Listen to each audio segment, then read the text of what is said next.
ಚುನಾವಣೆ, ಈ ಸಲದ ಚುನಾವಣೆ ಬಹಳ ದೊಡ್ಡ ಜವಾಬ್ದಾರಿ ನಮ್ದೆಲ್ಲ. ಯಾಕಂದ್ರೆ ಇದು ಬಿಜಾಪುರ ಲೋಕಸಭೆ. ನಾನು ಮೊದಲ ಬಾರಿಗೆ ಬಿಜೆಪಿ ಲೋಕಸಭಾ ಸದಸ್ಯ 99ರಲ್ಲಿ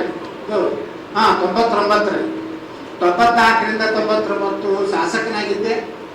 ಮುಂದೆ ನನಗೆ ಒಂದ್ಸಲ ಲೋಕಸಭೆ ಕೊಟ್ಟಿದ್ರು 96ರಲ್ಲಿ. ನಾನು ಬರೀ 30,000 ಅಂತರದಿಂದ ಸೋತೆ. 98ರಲ್ಲಿ ನನಗೆ ಟಿಕೆಟ್ ಸಿಗಲಿಲ್ಲ. ಮತ್ತೆ ನಾನು 99ರಲ್ಲಿ ಏನೂ ಬಯಸಿರಲಿಲ್ಲ ಟಿಕೆಟ್. ಆದರೂ ಸಹ ಪಕ್ಷ, ಯಾಕಂದರೆ ಅವತ್ತು ಅಟಲ್ ಬಿಹಾರಿ ವಾಜಪೇಯಿ ಸರ್ಕಾರ ಬರೀ 1 ಓಟಿನಿಂದ ಕೇಂದ್ರದಲ್ಲಿ ಅಧಿಕಾರ ಕಟ್ಕೊಂಡಿದ್ರು. ಬರೀ 1 ಓಟ್. ಅವಾಗ ಅದೇ ಹೇಳ್ತಿದ್ರು ಅಟಲ್ ಬಿಹಾರಿ ವಾಜಪೇಯಿ ಎಲ್ಲ ಕಡೆ ಸಾಲ, ನಿಮ್ಮ 1 ಓಟ್ ನನಗೆ ಹಾಕಿರಿ, ನಿಮ್ಮ 1 ಓಟ್ ನನಗೆ ಹಾಕಿರಿ ಅಂತೇಳಿ ಅಟಲ್ ಬಿಹಾರಿ ವಾಜಪೇಯಿ ಅವರ ಒಂದು ನೇತೃತ್ವದ ಸರ್ಕಾರದಲ್ಲಿ ಮೊದಲ ಬಾರಿಗೆ ವಿಜಯಪುರ ಲೋಕಸಭಾ ಒಬ್ಬ ಸದಸ್ಯ ಕೇಂದ್ರ ಮಂತ್ರಿ ಆಗುವಂಥ ಅವಕಾಶ ಸಿಕ್ಕಿದ್ರೆ ಅದು ಬಿಜೆಪಿಯಿಂದ ಅಟಲ್ ಬಿಹಾರಿ ವಾಜಪೇಯಿ ಅಂತ ಒಬ್ಬ ಶ್ರೇಷ್ಠ ನಾಯಕನ ನೇತೃತ್ವದ ಒಂದು ಸರ್ಕಾರ. ಇವತ್ತು ನರೇಂದ್ರ ಮೋದಿ ಅವರ ಕಾಲದಲ್ಲಿ ಈಗಾಗಲೇ ಹೇಳೋದಲ್ಲ, ರಮೇಶ್ ಜಿಗಜಿಣಗಿ ಮತ್ತೆ ಕೇಂದ್ರ ಸಚಿವರ. ಅಂದ್ರೆ ವಿಜಯಪುರ ಯಾವಾಗಲೂ ಭಾರತೀಯ ಜನತಾ ಪಾರ್ಟಿಯ ಕೇಂದ್ರದ ಕಣ್ಣಿನಲ್ಲಿ ಇದೆ ಅನ್ನುವಂಥದ್ದು ಇದು ತೋರಿಸ್ಬಿಡ್ತದೆ. ಕೇಂದ್ರ ಮಂತ್ರಿ ಮಾಡೋದಂದ್ರೆ ಸುಮ್ಮಿಲ್ಲ. ಒಟ್ಟೆ ಕೇಂದ್ರ ಮಂತ್ರಿ ಯಾಕೆ ಮಾಡಬೇಕಾಗ್ತೈತಿ? 60ರಿಂದ 70. 60ರಿಂದ 70ರೊಳಗೆ 545 ಲೋಕಸಭಾ ಸದಸ್ಯರು, ಪಾರ್ಲಿಮೆಂಟ್ ರಾಜ್ಯಸಭಾದಾಗ 250 ಮಂದಿ, ಅಟ್ರಾಗ 60 ಮಂದಿ ಒಳಗೆ ಇಲೆಕ್ಟ್ ಆಗೋದೂ ಇದೇನು ಹಗರಲ್ಲ. ನಾನು ಕೇಂದ್ರ ಮಂತ್ರಿ ಆದ, ರೈಲ್ವೆ ನಾವು ಜಗಳಾಡಿದ, ರೈಲ್ವೆ ಕೊಟ್ಟರು, ರೈಲ್ವೆದಲ್ಲಿ ಬ್ರಾಡ್ಗೇಜ್ ಕೆಲಸ ಆಯಿತು. ಮುಂದೆ 2 ಸಲ MP ಆದ, ವಾಜಪೇಯಿ ಸರ್ಕಾರ ಬರಲಿಲ್ಲ. ಮುಂದೆ ಇದೊಂದು ರಿಸರ್ವ್ ಕಾನ್ಸ್ಟಿಟ್ಯೂನ್ಸಿ ಆಯಿತು. ನಿರಂತರವಾಗಿ 99ರಿಂದ ವಿಜಯಪುರ ಲೋಕಸಭಾ ಏನು ಕ್ಷೇತ್ರ ಹೆಂಗೆ ದಕ್ಷಿಣ ಕರಾವಳಿ ಅಂತ ಕರೀತೀವಲ್ಲ, ಅವ್ರು ಹೆಂಗೆ ಅದೊಂದು ಗಟ್ಟಿ ಆದಂಥದ್ದು ಕ್ಷೇತ್ರ ಇದೆ. ಅದೇ ರೀತಿಯಲ್ಲಿ ವಿಜಯಪುರ ಸಹ ಕರಾವಳಿ ಅಷ್ಟೇ ಗಟ್ಟಿ ಆದಂಥ ಭಾರತೀಯ ಜನತಾ ಪಾರ್ಟಿಗೆ ಒಂದು ನೆಲೆಯಾಗಿ ಮತ್ತು ಪರಿವರ್ತನೆ ಆಗಿದೆ. ಈ ಸಲ ನಾವು ಕೆಲವು ಮಂದಿಗೆ ನೋಡ್ರಿ, ಇಡೀ ಕರ್ನಾಟಕದ 28 ಲೋಕಸಭೆಯಲ್ಲಿ ಹೊಟ್ಟೆ ಅಪಸ್ವರ ಇರಲಾರ್ದೆ, ಭಿನ್ನ ಮತ ಇರಲಾರ್ದೆ, ಜಗಳ ಇರಲಾರ್ದೆ, ನನಗೆ ಕೊಟ್ಟಿಲ್ಲ, ನನ್ನ ಮಗ ಕೊಟ್ಟಿಲ್ಲ, ನನಗೆ ಹಳೆ ಕೊಟ್ಟಿಲ್ಲ ತನ್ನುವಂಥ ಜಗಳ ಇರಲಾರ್ದೆ ಯಾವ್ದಾದ್ರು ಒಂದು ಲೋಕಸಭಾ ಕ್ಷೇತ್ರದಲ್ಲಿ ಬಿಜಾಪುರ ಅಟ್ಟೆ. ಉಳುಕಿದ ಕಡೆ ಮೆಟ್ಲೆ ಹೊಡೆದಾಡಿ ಅವರು ಇವರು ಯಾವ ಏನೇನು ನಾಟಕ ಮಾಡಿ ಏನೋ ಮುಗಿಸಿದ್ರೆ ಅನ್ನೋದ್ರಾಗ ಹೊರಗೆ ಬರೋದ್ರಾಗ ಮತ್ತೊಂದು ಸ್ಟೇಟ್ಮೆಂಟ್. ಅದೇನೋ ನಮ್ಮಲ್ಲಿ ಏನಾರು ಆಯ್ತಾನು 170 ಆಯ್ತು ಬಿಜಾಪುರ ಲಕ್ಷದ. ಅದು ಎಲ್ಲ ತಲೆಗೆ ಹೆಂಗೆ ತುಂಬಿಟ್ಟಿವಿ ಅಂದ್ರೆ ಅಧ್ಯಕ್ಷರ ಮೋದಿಯವ್ರ ಸಲಹೆ ಕೊಟ್ಟಾವ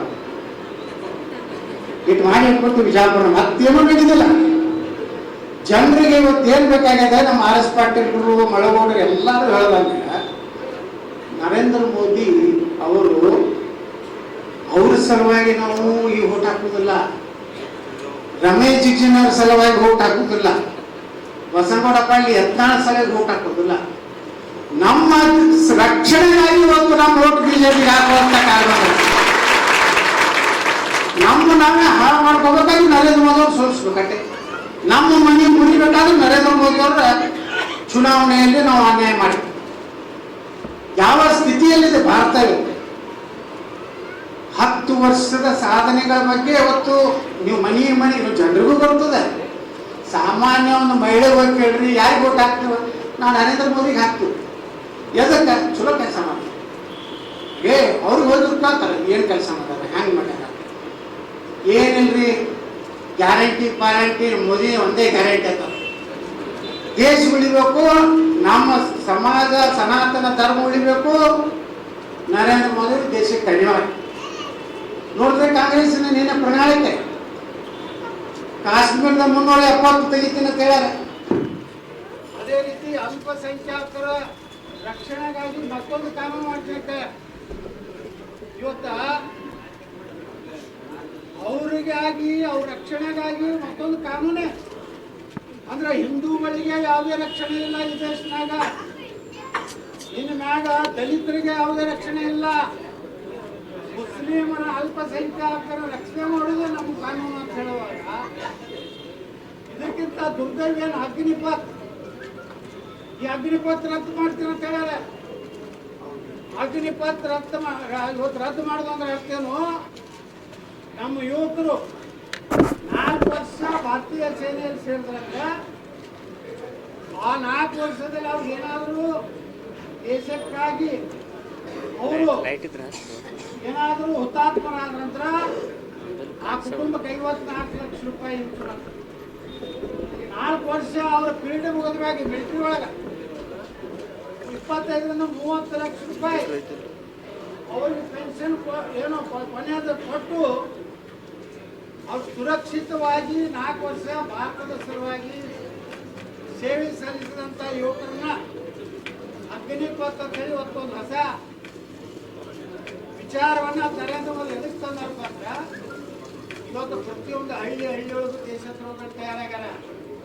ಪ್ರತಿಯೊಂದು ಹಳ್ಳಿಯಲ್ಲಿ ಪಾಕಿಸ್ತಾನ ಪರ ಘೋಷಣೆ ಕೊಡುವಂತ ತಾಯಿಗಂಡು ತಯಾರಾಗ್ಯಾರ. ಮುಂದಿನ ದಿವಸ ಒಂದು ಹಳ್ಳಿಯಾಗ ಒಂದು 25, 30, 40 ಇಂಥ ಸೈನಿಕ ಹೋಗಿ ಬಂದ್ರಂದ್ರ ಅವ್ರನ್ನ ಕಂಟ್ರೋಲ್ ಮಾಡಕ್ ಬೇಕಲ್ಲ. ಮುಂದೆ ಅವ್ರ ಕೈ ಭಯೋತ್ಪಾದಕರಾಗ್ಯಾರ. ಅವ್ರ ಬಳಿ ಎಲ್ಲ ಶಸ್ತ್ರಾಸ್ತ್ರಗಳದಾವು. ನಮ್ಮ ದೇಶ ಭಕ್ತರು ಅಲ್ಲಿ 25, 30, 40 ಮಂದಿ ಅವ್ರ ಕೈ ಕೊಟ್ಟಿವಂದ್ರೆ ಇಡೀ ಹಳ್ಳಿ ಕಂಟ್ರೋಲ್ ಇರ್ತದೆ, ಇಡೀ ದೇಶ ಕಂಟ್ರೋಲ್ ಇರ್ತದೆ.